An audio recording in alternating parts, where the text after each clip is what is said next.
I hadn't heard I anybody. haven't either. I haven't Talk either. about it. I had started watched watching. I'd watched the whole thing, and then I missed the very last episode, and this was before DVRs and all that stuff, and then they just never played it again on HBO.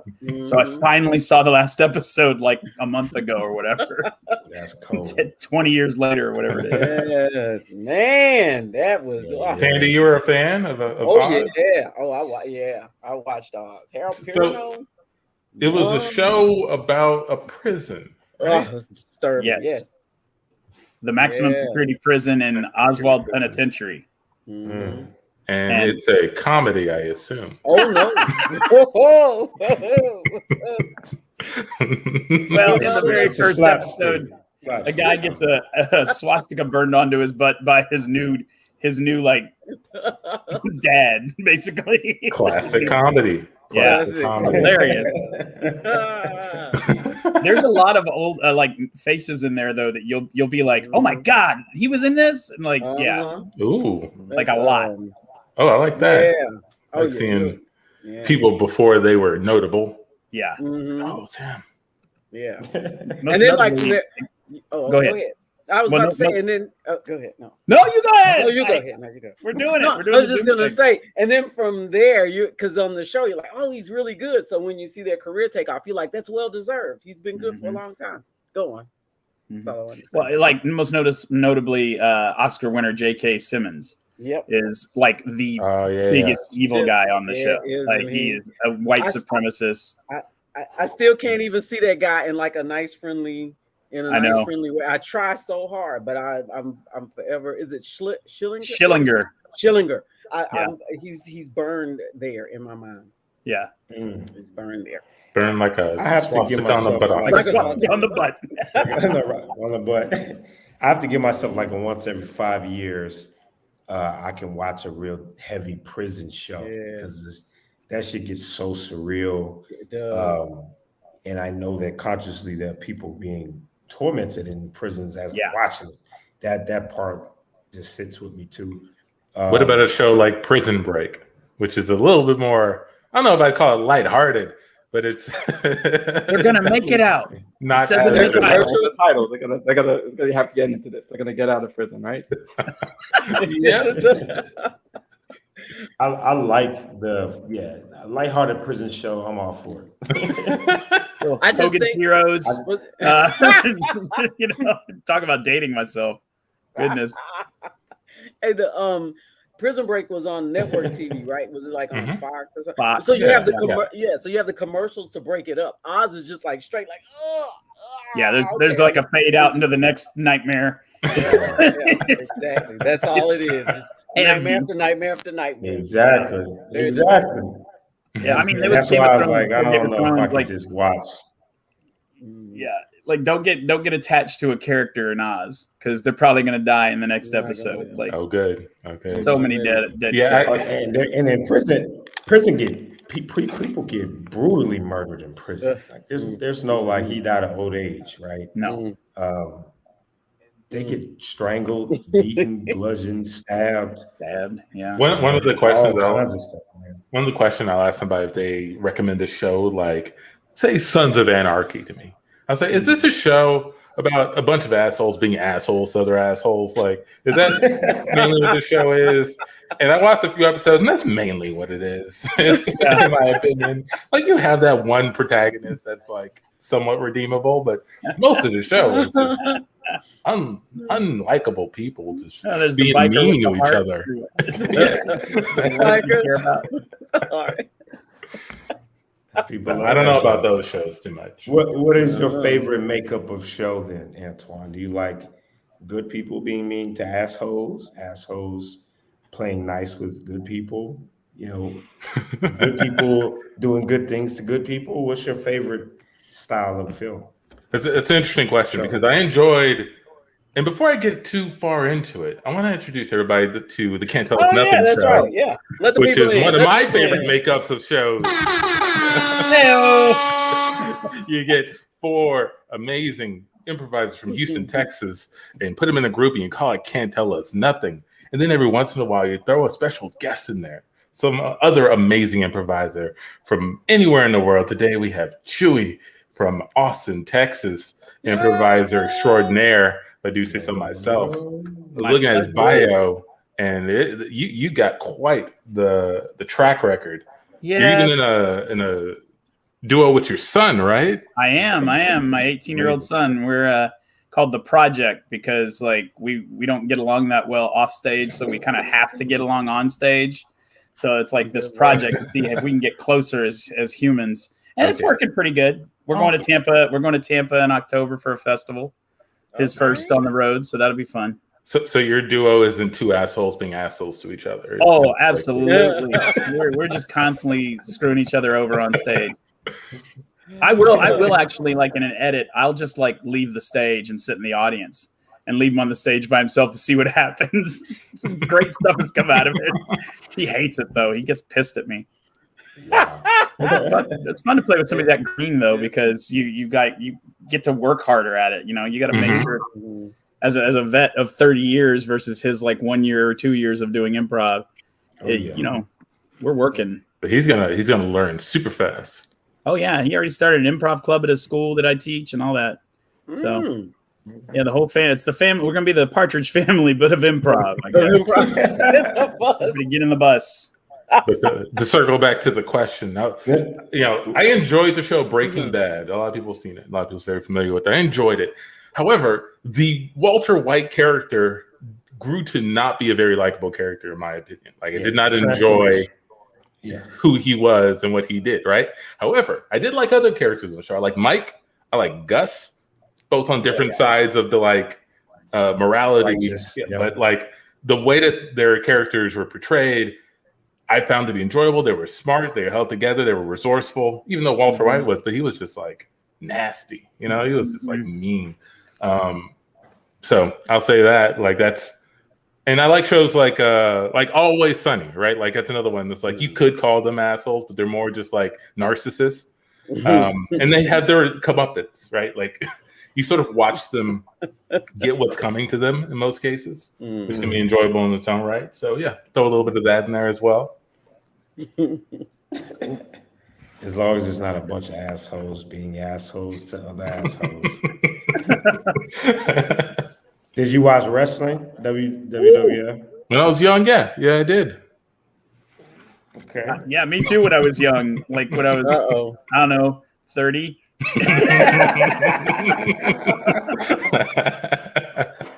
I've got a signed Sacco puppet from Mankind or Nick Foley that drawer over there right now. Yeah, like I used to love. I mean, I still love wrestling at heart, but man, I was in it during the Attitude Era, and then way back before even Hulk Hogan. I was a Von Erich guy. I mean, if y'all are from Houston, y'all might remember the Von Erichs. They were the brothers that all died crazily and stuff, and they fight Kabuki and Kamala the Ugandan. Oh, you remember? Yes, Kamala the Ugandan Giant. The Iron Sheik. They were, if you didn't get it, they were a white group. The Von Erichs. They were white. They fought everybody who was not. I have not heard that name in so long. And Kabuki. Kabuki had that green spray from his mouth. Yes. He blinded Fritz Von Erich, evidently. Y'all don't want to talk about this. Oh, he started. It's like old storyline.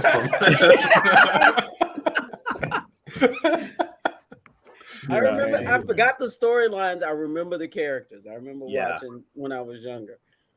Yeah, man, the Von Erichs. Ted DiBiase. Ted DiBiase. Yeah. $1 Million Man. Yeah.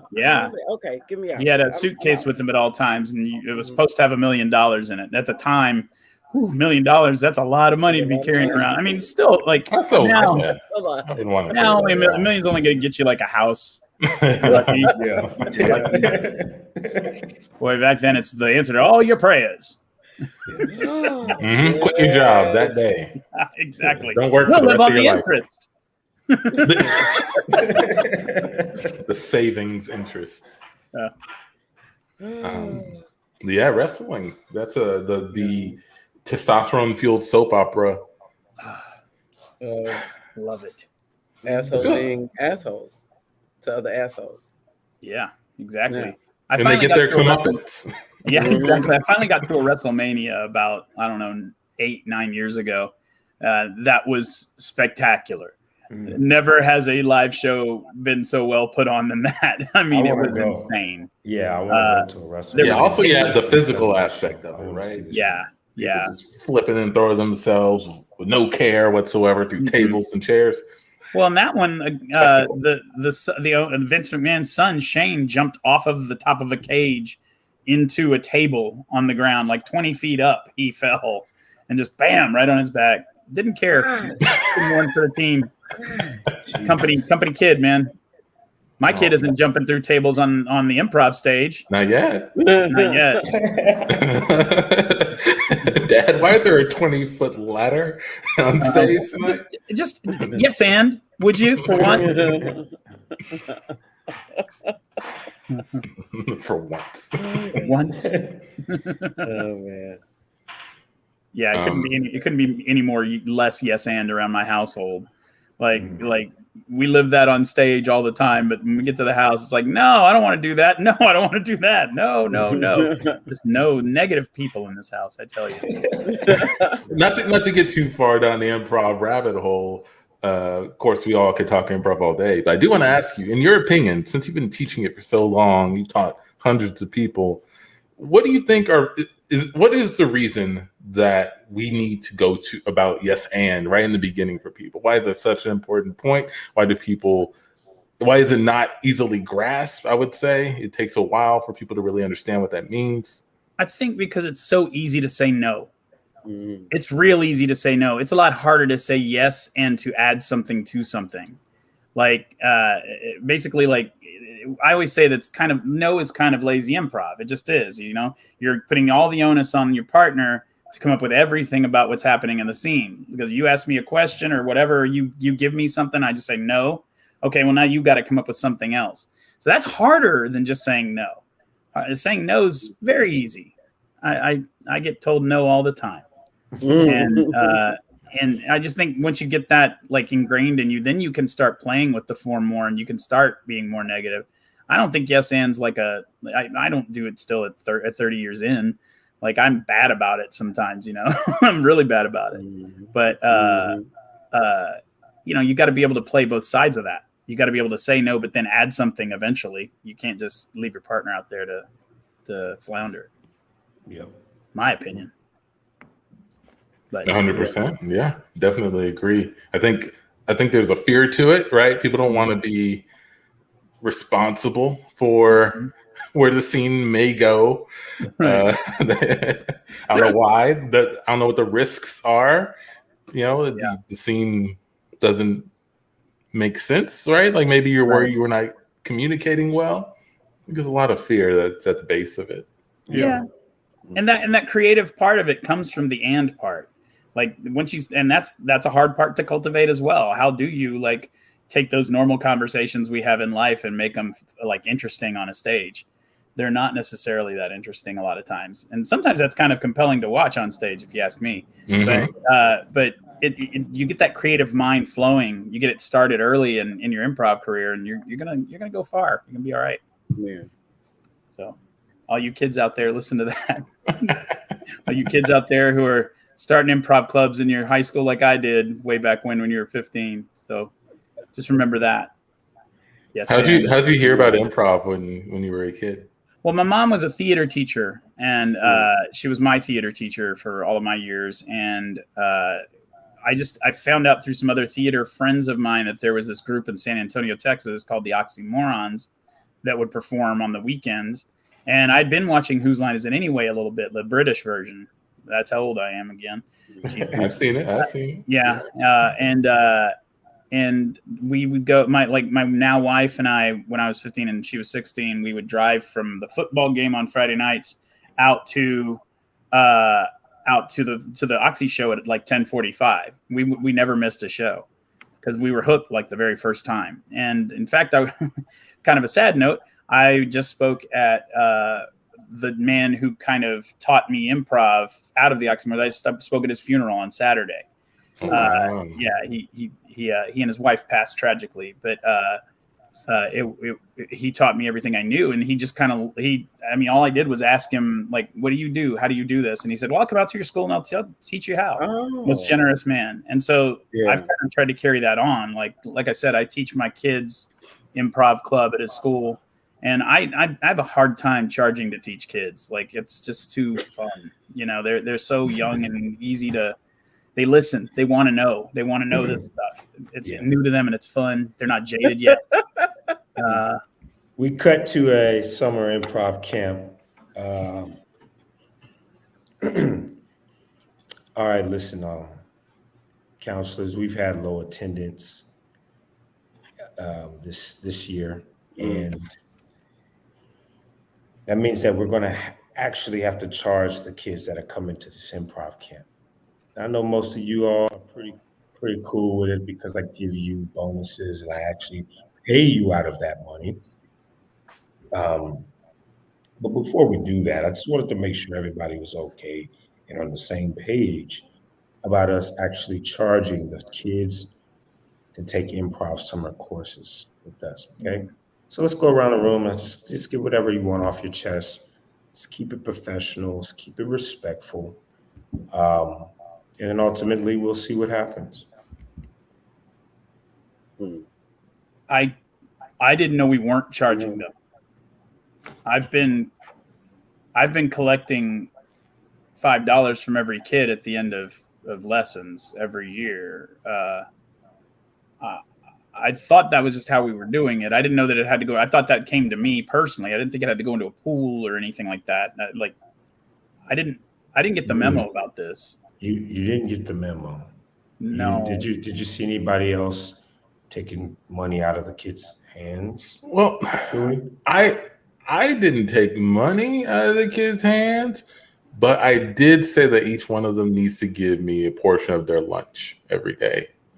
You were taking their lunch? Just a portion. He still has some to eat off of, just a little lesson in giving and contributing to the class and what they're learning. But money, that's a whole nother thing. Yeah. Okay.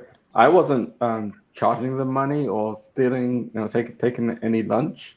But while they were at lunch, I was going and stealing some of their things from their rooms. Oh.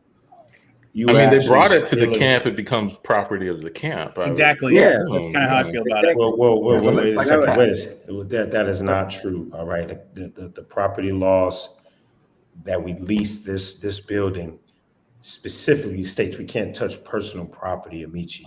That is stealing. Oh, I thought we had camp laws. I thought it was different out here. Well, I'm so glad you brought this up, because then if that's not legal, what you're saying is that me getting all of their social security numbers and claiming them on my taxes is illegal. Why would you need to claim them on your taxes, Tandi? This is improv summer camp. But that's the only way that I will be able to get some sort of reimbursement along with tax cuts. I figure she taught them. She deserves the very least. Yeah, they're here for the whole summer. That's 3 months out of the year. I have cared for those kids. They're going to go out there and make all that money doing improv, and we're here teaching it for free. Are you kidding me? What about the parents? It's a big sacrifice. What about the parents? The parents drive them here, spend all the money on their food, Antoine, that you're stealing.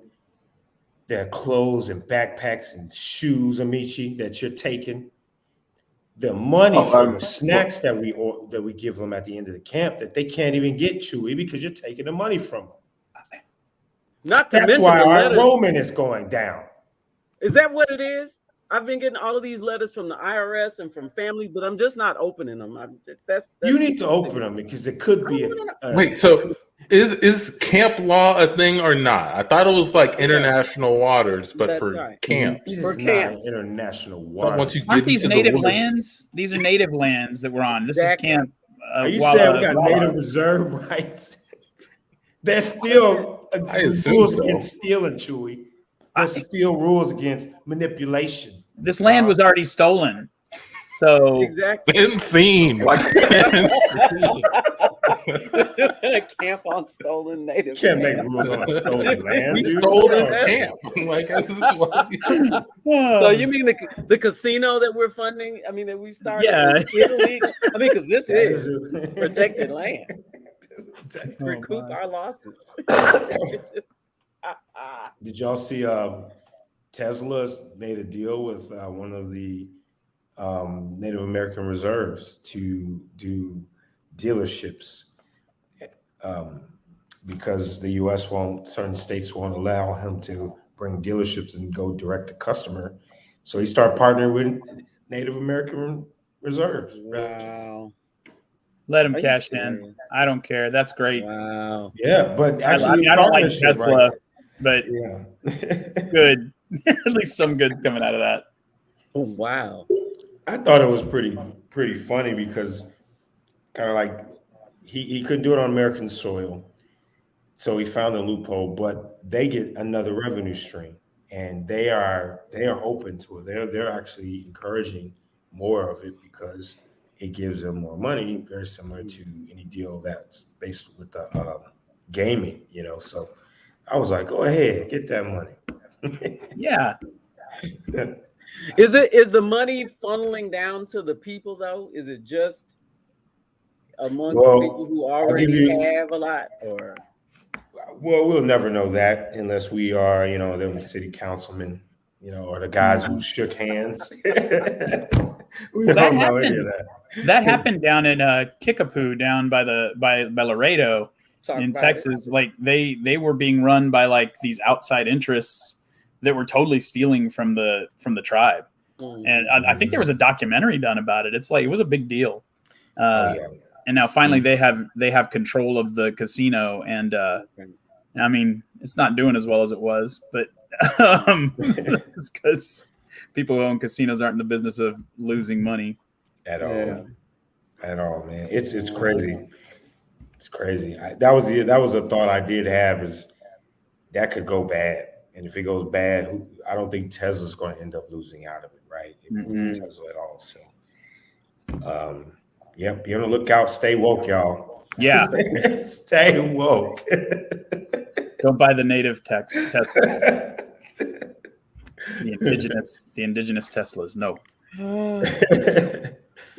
But we have another topic we can discuss. Chuy wants to bring up school board politics.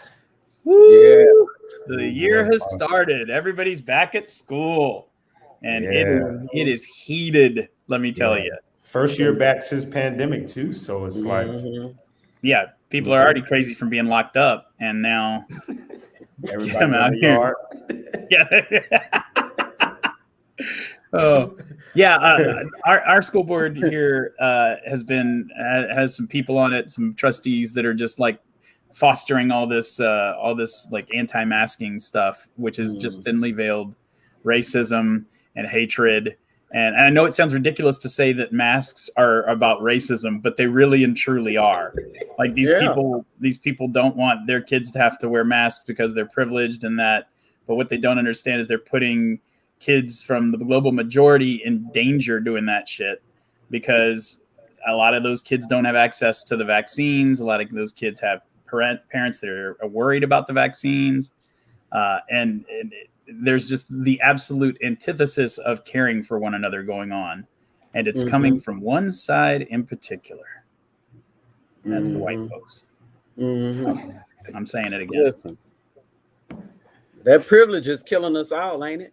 That the exercise of privilege is killing us all. That and it just misinformation and lack of information. This thing has just gotta quit, man. I get so riled up. I just get so riled up about it sometimes. People who've never taken any class about the human body, maybe past high school, have all of this knowledge and all of this whatever about what they think is going to happen. If you just said, I don't want it because I don't want it, I don't like that, but I can respect that. But when you try to come with some information and you have no basis, no grounding, and then if you do, it's all like memorized and wrong. And it's this inherent thing with white people that they don't want to admit they're wrong ever. Like look at what happened with Trump. Okay, they got Trump in there. Everybody was happy on their side for a while, and then they realized, oh shit, this guy's crazy. We're wrong about this. But we can't say we're wrong. If we say we're wrong, they're gonna point it out, and maybe somebody's gonna be able to get over on us finally. Or maybe just or maybe somebody will discover the truth. So let's double down. To be, double down. The Republicans doubling down on Trump was one of the most. I call it bizarre, but if you can study this stuff, it's probably expected. Yeah. But it's just like, where is this common sense at all? Why are you people supporting this man so hard to where you cannibalize your own people in the process? A man who just doesn't give a shit about them at all. About anything. I always say one of the funniest speeches, and I mean, that says a lot because Donald Trump had hundreds of funny speeches. That dude, to this day, I would say he could have went on tour and would have sold out any comedian in the world, man. The dude is bar none funny. He's the only person that may be funnier than him is Mike Tyson. Uncandidly, right? Uncandidly funny. Mike Tyson is funny for all the wrong reasons. Right. This old debate, Trump versus Tyson. But my point is, that's the president. This dude, he sells everybody out. One thing that is hilarious about him is he will sell you out. He don't care if you're his mama. He doesn't care if you're his daddy. He doesn't care if you're your brother, his kids, his daughter, your best friends, your lawyer. He will sell you out. And he went in a speech recently where he was telling his own congregation that he felt like they should get the vaccine because it was okay. It's okay. It's okay. I'll be the first one to tell you if it's something wrong with it. Man, they spent the next 10 minutes booing him because he had pushed that narrative so much in him, right? Mm-hmm. It's almost like they're like, hey, Trump, where's the monster? He's like, what monster? The monster you've been telling us about. What are you talking about, idiots? I didn't say anything about a monster. I almost feel like they misheard him. And the minute he said vaccine, they just started booing because that's what they're supposed to do. Like we were talking about wrestling earlier. When you're supposed to boo for certain wrestlers. So they heard vaccine and they just woo immediately. He's like, no, it's okay. Well, they're not listening to me anyway. They're not listening to fucking, They don't fucking.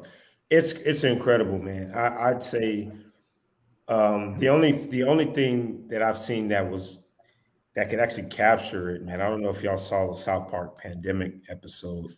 They tried to capture what was going on as much as they could in the South Park episode, and it still didn't do it as justice like what you really feel, like waking up and you're like, man, people are really, really disconnected. And I always say it goes back to that flat earth, man. I would never laugh at a joke that is ridiculous like that ever again, because now we know why, what happens when people jump on stupid ideas. They just get bigger and bigger and bigger. Even if they start off as a joke, Dogecoin was a good example of that, right? Like our culture can create these Frankenstein-like ideas, even if they have no legs, because they can travel so fast and just galvanize people. And I like I said, I've seen people taking ivermectin. They're buying it out of at my Walgreens. Horses are dying everywhere because of it. Horses are dying everywhere because there's none left. Or is it cows? What does it do? I don't even know what it does. It's like I guess parasitic infections. I think that's what it works to help cure in animals. Can you imagine? In animals. Oh my God. Yeah. Just going back to this school board thing. It also just the hypocrisy of everything just reeks of all this stuff. Just there's this group of people, a group of parents that I say parents because some of them don't even have kids in our district or anything like that. That's the crazy part. They're just causing trouble. They're just out there to cause some damn trouble, get their name out there. A couple of these people disrupted a meeting last week that was supposed to be about the mask mandates, and so they basically had to adjourn the meeting. They were like, you know what, fuck this, we're out. like, we're not doing this. Two of the trustees had walked off anyway. But then outside, you just have these people, because they had COVID protocols in place, so there were only a certain amount of chairs in the room. And they weren't allowed, and they were letting everybody else in the overflow into the gym, like with a huge screen TV, and they could be called in to speak if they wanted to speak, that kind of thing. Totally perfectly legal. And they're out there crying about the Open Meetings Act and how they're breaking laws and they're doing this and that. And then they're chanting, let us in, let us in, let us in outside. Like, I mean, two of them, one guy got kicked out. Like they had to bodily pick him up but I mean, this was after about 45 minutes of negotiation, mind you. If this had been a person of color, they would have been like, whoop. Like, like you say one word, yep, come on, let's go. They finally got him out of there. And then another guy outside was trying to get past the cops, and he did this flop when he fell down, like when they touched him. He just flopped to the floor. It was so great to see this guy. I mean, he's not going to be a wrestler because he didn't sell it at all. But then a couple days later, and mind you, again, the hypocrisy of it all, a couple days later, the cops went to their houses and arrested him. And they got charged with disturbance of a public meeting, which actually carries with it as much as $1,000 fine or I think a year in jail. Oh wow! Or probation, which they're probably going to get probation. You know, like probation. Of course, they probably took him to Burger King after they arrested him. They're like, "You hungry before we go in? You want to get you a milkshake, some hot fries. Make sure those fries are hot for this guy." Yeah. We cut to Burger King. Hey, Amechi, can you step away from the fries for a second? Okay. I don't know what you think you're doing, but every time I try to talk to you about your performance, you do like this weird flop thing and you fall on the floor, and it makes it really hard to have this conversation, and it makes it seem. And I think it's actually kind of dangerous to do that in the kitchen. So I think we should possibly just step outside and have a conversation like two adults. Okay, I can't leave though because I'm making some fries. I can't leave them, don't burn. So we can have the conversation to here. Whatever you have to say, just say it. All right, as long as we can act like adults. I just want to say, look, Amechi, notice you've been coming in a few hours too late. Some of the other coworkers. This again. Some of the other coworkers have been complaining that you have not been taking your drive-through shifts very seriously. Cars will come in, they don't get service, things of that nature, right? So I just wanted to check in with you to see if everything's okay and if we can work on. Why are you being so aggressive? I thought we were just having a conversation, but you're getting in my face now. I haven't moved from my spot. I haven't laid a finger on you, sir. I'm sorry. Your words are very violent, okay? They're flying at me like 100 miles an hour. Excuse me, y'all. I don't mean to interrupt y'all, but we got some cops and a guy in this here waiting on some hot fries. Can you hurry up? All right. Oh, sure. So, Amechi, just go ahead and get the fries ready and serve the customers, and we'll continue the conversation. You pushed me. I didn't touch you. His elbow hits the fried thing, and it flies out and spills onto the floor, and grease sprinkles onto the customers. What the heck? Look what you did. Look what you did. No, look what you did. Look what you did, Amechi. That was all you. I didn't lay a finger on you. I got some grease on my new Jordans. Who the fuck did that? Sir, we apologize. We apologize. It had a slip in the kitchen. I paid $400 for these shoes. I can't even see Michael Jordan anymore because of damn grease spot. I want some. Sorry, I was assaulted. You were not assaulted. Manager. I was assaulted by my manager verbally and physically. Your manager's the reason why I got grease over my Jordan?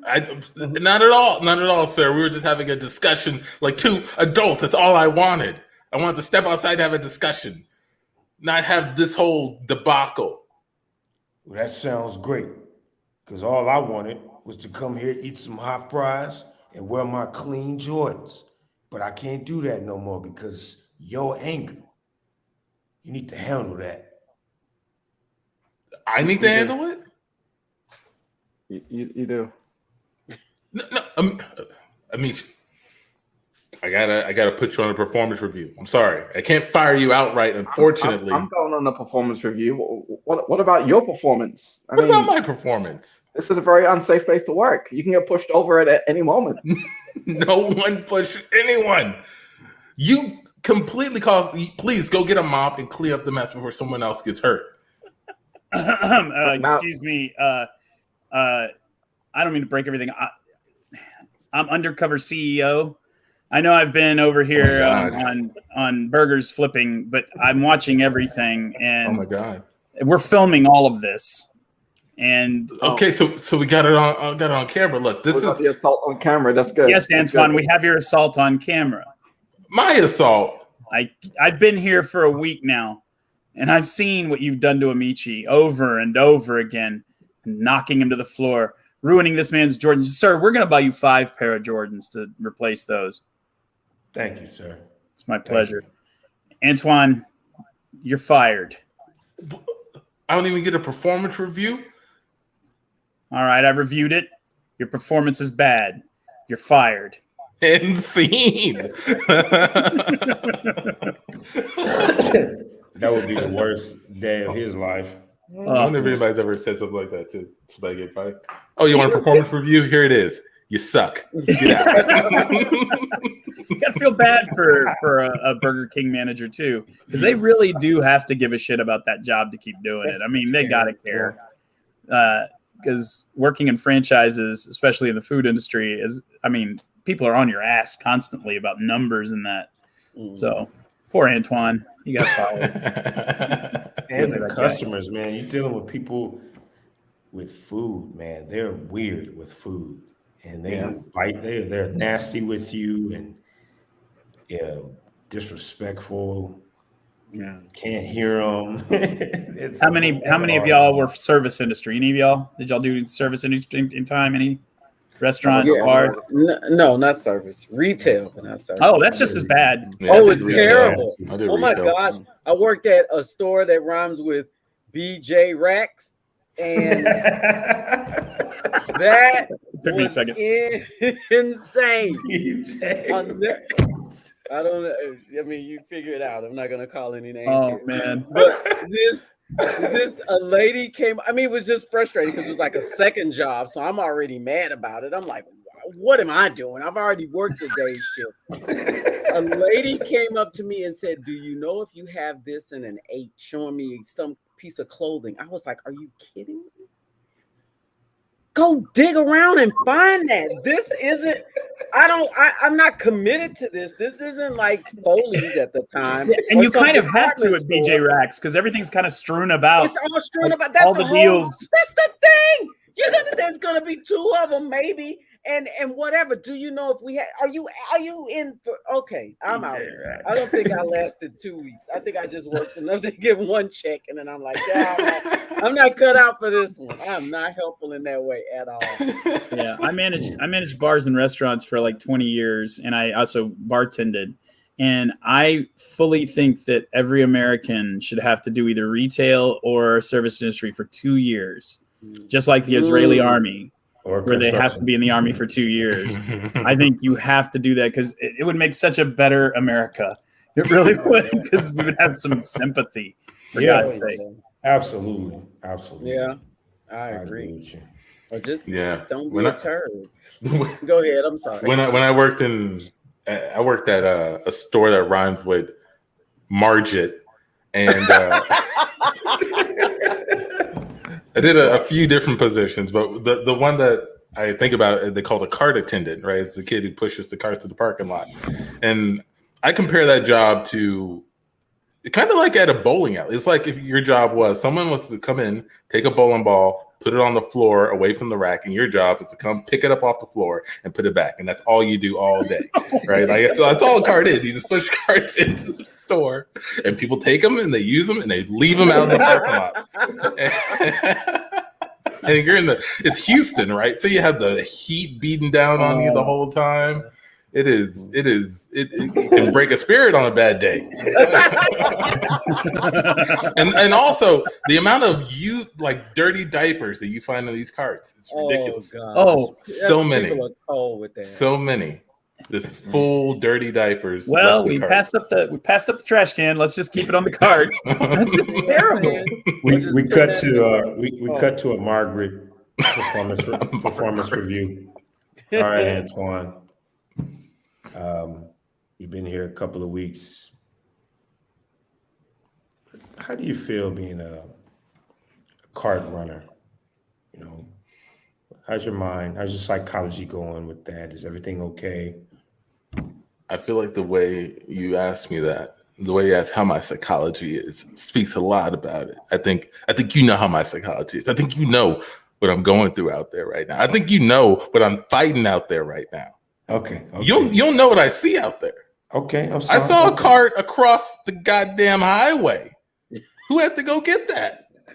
Who had to go bring a cart? And once it gets off the parking lot, the wheel locks up. So that thing doesn't even roll right? And our freaking unlocker's broken. So who had to go get that? The cart runner. That's right. I understand. I read the report. Are you okay? Oh, okay. I'm fine. I'm fine. Right? Like this is the job. This is what we train for. Right? This is what we do. Like morning to sundown in the streets, sweating. That's what I signed up for. I get free Gatorade. I wanted to definitely remind you, Antoine, that when you went through our cart running boot camp, you scored in the top 5 of cart runners. You are made for this, Antoine. You're one of the best goddamn cart runners we've ever seen. Cut to the parking lot late at night. Antoine's pushing carts into their spot. Psst. Hey, kid. Hey, don't be afraid. I know I've got an eye patch. We've been watching you. What's going on, sir? We've been watching you. Is there a cart in need? There's many carts in need, Antoine. That's right. How do you know my name? Well, you have a name tag. Yeah, I got the name tag. Sorry, it seemed like it'd be too dark to know, but yeah, you're probably right. Probably reflected off the street light. The International Federation of Carts has been watching your performance. The ISC? That's right, the ISC.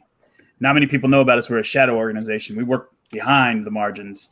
I mean, I've heard whispers, but I didn't think it was real. Yeah, well, it is. And I'm here to recruit you.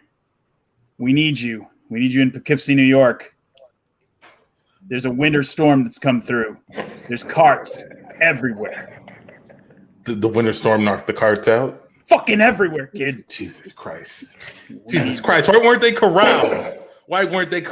We had them parked all over the parking lot. Look, put the carts it's not in there my to stay job there. to explain chaos. It's my job to contain chaos. No, and then it's my job to come get you guys out of this trouble, huh? Get you out of stuck in the mud. Now get in this, to me. Get in this enormous, gadgety looking cart, and it does look like it's the biggest looking cart I've ever seen. That's right. It flies. It flies. Don't touch anything in here, okay? We cut to inside the cart. Oh, I see we got a new rookie here. Yeah, go easy. Yeah. Talking about a rookie. I've been doing this thing for weeks, okay? And they said I scored top in boot camp. All right. Top in boot camp. I was in boot camp 30 years ago. I've been pushing carts for the last 35 years, kid. Antoine, let me introduce to you Butch. Butch has worked Piggly Wiggly's since before you were born. Oh my God. That's right. Piggly Wiggly. Came out of That's before any of the cart technology we had. You doggone straight. So show some respect. They were just getting over. That young blood don't even know what respect is. Oh my God. I didn't even see you there. The name's Wawa Jones. I just do all the Wawas on the East Coast and Philadelphia's. There's fast cars driving through a Wawa. It's hard work to dodge all those fast-moving cars. Is your right foot a cartwheel? Absolutely. I feel like I'd recognize that anywhere. Yeah, it's a cartwheel. It's absolutely right. Lost it back in 78. My foot, that is. Jesus Christ. And I learned when I met a mechanic, he fixed me up here with a roller blade and a roller skate, connected it to my ankle bone, and my cart's running got faster. That's right. By a whole standard magnitude. Sorry, I keep pausing in between. I'm running out of breath, getting old. Come over here, Antoine. I want you to meet somebody real special. All right. This is Carty B. Who? Carty B. RTB? He works at Sharper Image. The one Sharper Image with a parking lot. I was about to say, I don't think Sharper Image really makes, like, if they have carts, they'd probably be pretty small. He created this whole thing we're riding in right now. That's right. Do you like it? Yeah. I had a lot of time. Free time, so I was able to do this. It's amazing. So are we all on the Poughkeepsie job? Is that what's happening? Yeah. All together. Yeah. They put together a super team to handle this one. That's right. I'm gonna parachute out. I'm gonna parachute out of this cart because y'all seem to have this under control. Wait, we need to know the plan. Now listen, kid, we're like the Suicide Squad for cart runners. I don't. We probably are all making it back. Yeah. At all. My roller skate ain't gonna do shit in 6 feet of snow. I already. That's right, kid. And I've hauled away enough dirty diapers to fill a lifetime, but a frozen dirty diaper, I've never experienced that before. Can I ask a question? How come everybody on this ship is so old? Like, in my experience, a lot of the times the cart runners are usually people my age. I understand you guys have been doing it for a long time. I figured we'd have more people closer to, well, you know. Hey, mister. Oh, whoa. Over here. I didn't see you there in that shopping bag. Hi, it's me, Jeffy. Yeah, Jeffy? I don't do carts as much as I do the little baskets that you carry through the store. Oh, the hand carts. I can gather a lot of them, though, let me tell you. And scene. Oh shit! Cart vendors. Job. Why are we so old? Oh shit! Because everybody else has sense enough to get out of the cart. Yeah. You just work your way up to like cashier or something. There's some older ones out there. They remain committed. Or you graduate to the sacker. You leave the cart and you graduate to the indoor, right? You don't have to. One day they'll let you touch money. And that's when the big bucks come in. Because then you can start stealing. Yeah, I didn't like it. 25 cents, I get 10. I didn't like handling money. It made me nervous. And they time you, right? Like they have this, like you'll steal it one moment. I just get it wrong. That people would think I'm stealing. I just made a mistake. You made a mistake, and they're like, "We're short $40, Antoine." And I got asked to leave a job for that exact reason. Wow, what happened? It was over. Well, I was working at a bar in San Antonio at a hotel that rhymes with buy it. And we would often get a lot of different parties in from other places, like we did weddings or whatever. They'd all come into the main bar, and we'd be like 4 deep at the bar. And it was a 40-foot copper top bar. It was huge, like a big bar. And so you get moving, and you're not even thinking. You're just trying to pump drinks out at this point. Well, one night there was a spotter there, and I remember him because he ordered a Crown and ginger, which at the time was really weird. Like, we didn't even have ginger ale. We were like, I can fake it for you, dude. Whatever, pop. And then he paid, and I remember his drink was $6.50. So he took his drink with him. He was going upstairs. He even asked me, can I take my drink to my room? I'm like, yep, go ahead. See ya. So come the next day, I come to work, and the managers are all outside. And they all scatter when they see me walking up. And one of them, and the head F&B's there, he's like, I need to talk to you, Chuy. So we go down there and thing. He's like, yeah, we're missing some money. I was like, oh, God, okay. Sorry. Yeah, there was a spotter there last night. He caught you. Your till came up short. And I was like, oh, God, I'm sorry. I didn't mean to do that. Or you didn't ring the drink, or whatever it was. So we went to Cant. I'm like, so y'all are firing me. And he's like, well, we'll ask you to leave. And I'm like, okay, I'll leave. And we went down to count my bank out. They made me count my bank out like one last time. I don't know why. And my bank was exactly $6.50 over. I had put the money in and forgot to ring up the drink. And at the time I had 2 young babies, and this was my job. And I looked at the guy, I was like, well, you got your $6.50, but I'm out of a job. So this is just great. This is fantastic. Wow. I make one mistake. That shit still haunts me to this day. So that's apparently.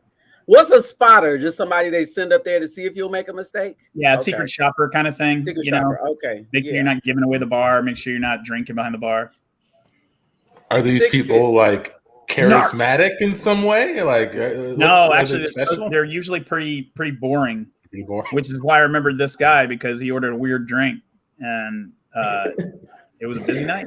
That's all I can tell you. Apple juice and tonic. Hey, I think we might have a spotter on our hands. This person just doesn't know how to drink. Like an apple juice. Excuse me, do you have an umbrella? An umbrella for the drink, please. I'd like tiny umbrellas only. I'd like just ice. No cup, no glass, just ice, please. Ice. Let's put it on the bar. Is there any drink? Is there any alcoholic beverage with apple juice as a mix? I'm still stuck there. I feel like you just go straight to cider at that point. Like you wouldn't get apple juice. I mean, there's apple martinis, but they don't have apple juice in them. They just have apple pucker. And you know what's crazy? Apple juice is also one of the only flavors you won't find like if you get like a Mio or an artificial flavor. It's very hard to find. It freaks me out. I'm like, they don't have apple juice. My kids love apple juice, by the way. I know. That apple soda, though. That apple soda. The apple soda's fire, that's too. That's real, man. I'm trying to keep that away from my kids. I don't want them to have that because then it'll be... Well, Manzanita del Sol? They need to try a little bit of that. When they get older, not right now.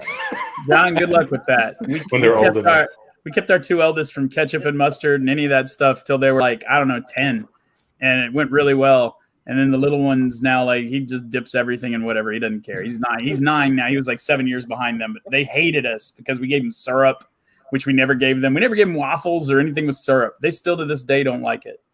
Ooh, so I guess I've done them a travesty. But we didn't want to clean up all that shit. They're babies. They don't know. They're going to be messy. That's true. You can't. They'll spoil a really good batch of hotcakes.